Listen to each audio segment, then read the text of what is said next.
So I don't think I really clearly ever answered this question. Who came up with it? Astrology. Is it, just some made up pseudoscience? Of course not. We already have proven that. But where did they get it from is the real life question that a lot of people kind of like wonder but never really answer. And, we have different explanations. Different secret societies claim to have, the title and deed to it. But in truth and actuality, when I've studied it, it took me all the way back to the Dogon tribe, which is a tribe from West Africa, down in Mali, I believe. And actually their empire extended throughout the west coast of Africa. And they were studying this stuff for, the past, 2000 BC from what I've researched. So, I mean, you taking it from 2000 BC all the way to now, that's like over 4,000 years ago of just documented astrology information. I mean, maps of star constellations that we know nothing of, like maps of Pluto. And they have special names for this stuff, maps of Sirius and things like that. But it's very important to know this, is that it's codes, and different aspects of the astrology will be revealed to you during different phases and age cycles.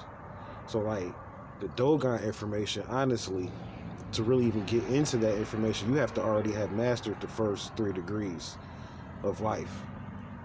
You know what I'm saying? Now, once you master that first 3 degrees, then you move into the cycles of the 4th, 5th, and 6th dimension, which is going into the workshop of the mind, which is really where the Dogon information comes into play at, because you will be tested with this information with your life.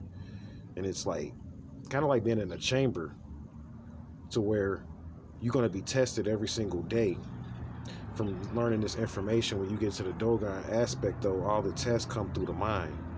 So you'll start to get attacked by beings and entities and get fucked with on more of a metaphysical level, more so than physically. So you're looking for the physical opponent. Everybody's looking for that physical challenge, and it's like it never comes, because of the fact that you in the 4th dimension now, you dealing with challenges of the mind and enemies that you can't even see. So that's really where the astrology information comes into play, and that's when you start demonstrating more of like 8th house information. This really makes the 8th house makes really good astrologers, because most astrologers, when you demonstrate this information, this kind of society, are going to get fucked with in a way to where your whole life is going to get put on the line. You're either going to be jailed or made into an outlaw or ostracized in some kind of way, because they don't want you to really know the stuff that's going to free you internally.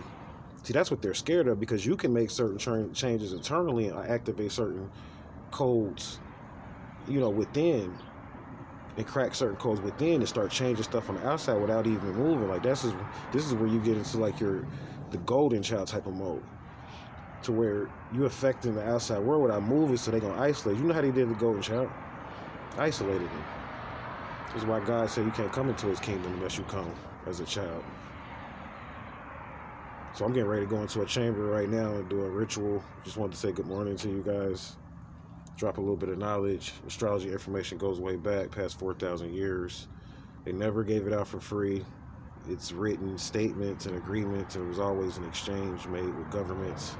This is why you have judges and lawyers and doctors all studying this information in secret, but remember, it has to be sold in some form of way, or exchanged in some form of way with governments.